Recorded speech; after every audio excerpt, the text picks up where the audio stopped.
Welcome to Not Milk Never Milk. Subscribe if you're lactose intolerant. In this video, I will explain how to make peanut butter.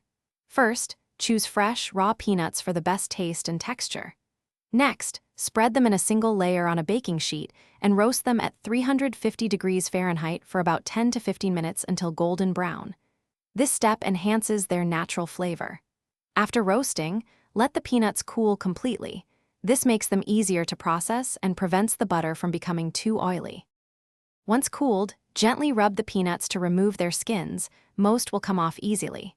Transfer the peeled peanuts to a food processor. Begin blending them, and you'll notice they go through several stages, from crumbs to a thick paste, and finally to a smooth, creamy butter. Remember to pause and scrape down the sides of the processor every minute or so to ensure even blending. Now it's time to customize your peanut butter.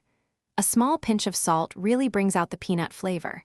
If you prefer a sweeter spread, you can add a tablespoon or two of honey, maple syrup, or even a little sugar.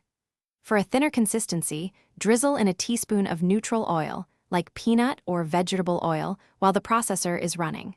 Blend until it reaches your desired smoothness. Your fresh, homemade peanut butter is ready. Transfer it to a clean, airtight container. It will keep well in the refrigerator for about 3 to 4 weeks. The natural oils may separate over time, so just give it a good stir before each use. For more great kitchen tips and deals, check the description below, including a link for the Echo Dot smart speaker to bring your space to life. Enjoy your delicious, preservative-free spread. Thanks for watching. If this was helpful, leave a like and consider subscribing. See you next time.